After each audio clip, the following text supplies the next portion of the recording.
ঘাটাল পুরসভা ৪ নম্বর ওয়ার্ডের তৃণমূল কার্যালয় থেকে ত্রিপল উদ্ধার। এলাকায় তীব্র চাঞ্চল্য। ঘাটাল পুরসভা ৪ নম্বর ওয়ার্ডের একটি তৃণমূল কংগ্রেসের পার্টি অফিস থেকে আচমকা একাধিক ত্রিপল উদ্ধারকে কেন্দ্র করে এলাকায় ব্যাপক চাঞ্চল্য ছড়িয়েছে। গোপন সূত্রে খবর পেয়ে ঘটনাস্থলে হাজির হন ঘাটালের বিজেপি বিধায়ক শীতল কপাট। দলীয় কার্যালয় থেকে সরকারি ত্রাণ সামগ্রী বা ত্রিপল এভাবে মজুত করে রাখার ঘটনায় শাসক দলের বিরুদ্ধে ক্ষোভে ফেটে পড়েন স্থানীয় বাসিন্দা ও বিজেপি কর্মীরা। বিজেপি বিধায়কের উপস্থিতিতে ঘটনাকে কেন্দ্র করে এলাকায় চরম উত্তেজনা তৈরি হয়। পরিস্থিতির সামাল দিতে এবং ঘটনার প্রকৃত কারণ জানতে তদন্তে নেমেছে ঘাটাল থানার পুলিশ বাহিনী। যদিও ত্রিপল মজুদ রাখার বিষয়ে তৃণমূলের পক্ষ থেকে এখনও কোনো স্পষ্ট প্রতিক্রিয়া মেলেনি। উদ্ধার ত্রিপলগুলি কোথা থেকে এলো এবং কী উদ্দেশ্যে সেখানে রাখা হয়েছিল তা খতিয়ে দেখছে পুলিশ।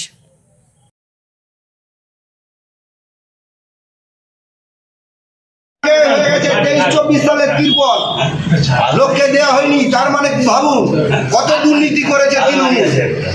4 নম্বর ওয়ার্ডে দেখেছেন পাওয়া গেছে, 9 নম্বর ওয়ার্ডে পাওয়া গেছে, চারদিকে পাওয়া গেছে। যে কোনো তৃণমূলের পার্টি অফিস খুলবে সেখানেই ত্রিপল বন্যার ত্রাণের জিনিস সামগ্রী পাওয়া ওয়ার্ডটাকে সভাপতি আছে এই মুহূর্তে। তো আমি যখন রাত্রি 10টার সময় যাই, আগে রোজ খুলতাম, দেখতাম সবাই বসতো। এখন কদিন দেখলাম যাতায়াত করছি, কাউকে বসতে দেখি খুলতে দেখিনি। একমাত্র রাকেশের ভাই এসে টোটোটি চার্জ দেয়, ঘুমিয়ে টেবিয়ে চলে যায়। তখনই আমার সন্দেহ হয়। আমি আমাদের যে প্রতিনিধি শঙ্কর বাবুকে বলি, প্লাস আমাদের জানাই আমাদের সভাপতিকে, তারা বলে আমরা দেখতেই পারেন ভালোভাবে গিয়ে এই দেবীটাকে ফোন করি। দেবীটা বলে 10 মিনিট বেরিয়ে গেছি। দেবীর সাহেব বলতে আমরা chairman, vice chairman, plus councillor. উনি বলেন 10 মিনিট আগে ছিল, 1 ঘন্টা দেরি হবে। 1 ঘন্টার ওয়েট করেছি, প্লাস আরও 10 মিনিট ওয়েট করছি। ওয়েট করার পর এই অবস্থা। তো আমি চাই যাতে এইটা কীভাবে হয় ইনি আইনের রক্ষক হয়ে করতে পারে, এর একটা আমার প্রতিকার। দলের নয়, কিন্তু এখান থেকে কোনো দলভিত্তিক পরিষেবা দেওয়া হয় না।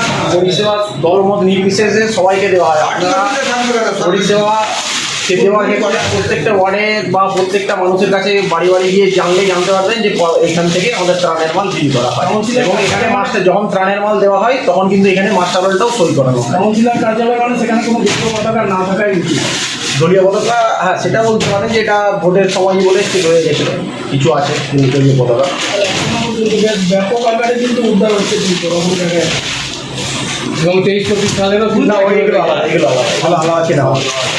ওগুলো আলাদা, এগুলো আলাদা। এগুলো কেনা ভালো কার্নিশের মধ্যে লুকিয়ে রাখা হয়েছে। 23-24 সালের এতদিন আগে 23-24 বলতে পৌরসভা যেরকম করে দেয়, পৌরসভা বান্ডিল ফ্লাড এরিয়া প্রতি বছর 4বার 6বার করে বন্যা আসে।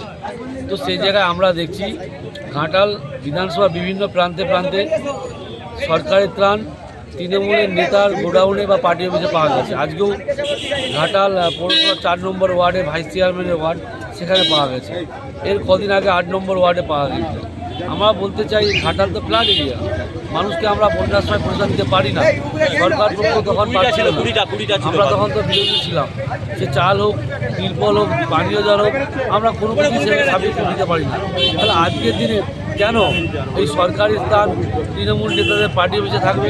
কেন মানুষরা পরিষেবা পাবে না? এটা একটা চক্রান্ত, এটা একটা লুট করা। এইভাবে এরা লুট করে আত্মসাৎ করে, এইটা একটা শেষ হওয়ার দরকার আছে।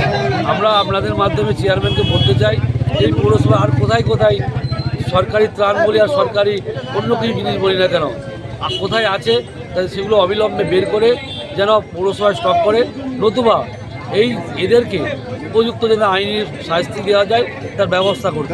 কারণ ভারতীয় জনতা পার্টি এই নির্বাচনে ক্ষমতায় আসার জন্য এলাকা কিন্তু শান্ত রয়েছে, আর উল্টে তৃণমূল কংগ্রেস বিজেপির লোকদের খুন করছে। আপনারা দেখেছেন বেশ কয়েকদিন আগে বর্তমান মুখ্যমন্ত্রী শুভেন্দু অধিকারী মহাশয়ের পিএকে খুন করা হয়েছে। তারপরেও বিজেপি শান্তি রেখেছে। বিজেপি ভরসা, বিজেপিকে বিশ্বাস করেই সাধারণ মানুষ কিন্তু আগিয়ে এসেছে। তার ফল কিন্তু সাধারণ মানুষ পাচ্ছে। যে তৃণমূল কংগ্রেস ক্ষমতায় আসতো, এই তো লুটের ত্রাণ বেরোচ্ছে, জনগণের ত্রাণকে লুট করে সেগুলো বেরোচ্ছে। আর তৃণমূল ক্ষমতায় এলে অনেক মানুষের লাশ পাওয়া যেত। তো সেই জন্য আমরা চেয়ারম্যানকে বলবো অবিলম্বে আইনি ব্যবস্থা নেওয়া হোক, নাহলে সাধারণ মানুষ যেভাবে জনজুয়ার জনরোষ তৈরি